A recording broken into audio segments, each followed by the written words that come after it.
Dans cette vidéo, nous commençons les exercices d'application des différentes règles de grammaire que l'on a vues jusqu'à présent. C'est parti. Prenons l'exemple de la phrase suivante. هذا قميص وهذا منديل. Je vous laisse un peu de temps pour réfléchir à la traduction. Donc nous traduirons هذا قميص par ceci est une chemise et هذا منديل par ceci est un mouchoir.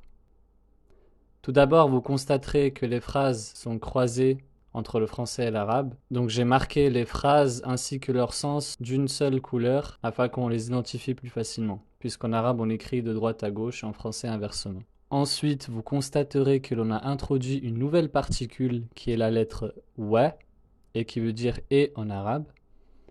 Et son appellation grammaticale est harfu atfin. Harfu atfin, qui veut dire particule de coordination. C'est un terme un peu gros, mais ça veut tout simplement dire qu'on lie deux phrases, deux idées, deux concepts ensemble, donc comme en français. Donc ici, on a deux phrases qui sont liées par cette particule pour constituer une phrase plus longue. Voyons d'autres exemples similaires. هذا جمل وذلك حصان.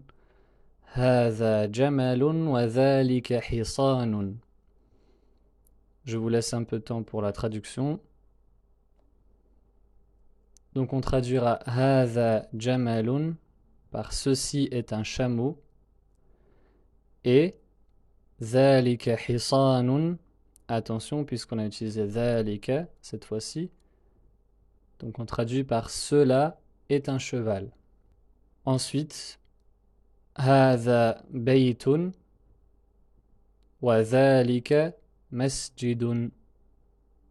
Je vous laisse un peu de temps pour la traduction. Donc ceci est une maison et cela est une mosquée. On continue en introduisant cette fois-ci une nouvelle particule encore. Donc prenons l'exemple suivant.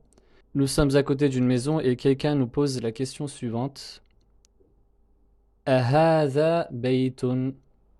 أهذا بيت. Vous constatez donc que l'on a introduit la particule est, qui en arabe veut dire est-ce que. Donc elle nous sert à poser une question. Son appellation grammaticale est harfu istifham. Harfu istifham, qui veut dire particule interrogative. Donc elle nous sert à poser une question. Et elle est similaire à ma et men, que l'on a vu précédemment, qui sont eux des noms interrogatifs.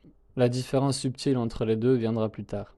Pour répondre à une telle question, donc une question qui est posée avec cette particule interrogative, en arabe on a deux choix. Soit on répond par na'am, qui veut dire oui. Donc ici on peut répondre par exemple na'am hadha baytun. Oui, ceci est une maison. Soit on répond par la, qui veut dire non. Donc on peut répondre par exemple la hadha masjidun. Non, ceci est une mosquée. Si c'était le cas par exemple. Donc ici la réponse juste est na'am hadha baytun. Et enfin, pour na'am et la, en arabe on les appelle harfu jawab. Harfu jawabin, qui veut dire particule de réponse. Voilà, donc on a introduit deux nouvelles choses, en plus des règles de grammaire, qui nous permettront de faire des exercices assez complets dans les prochaines vidéos.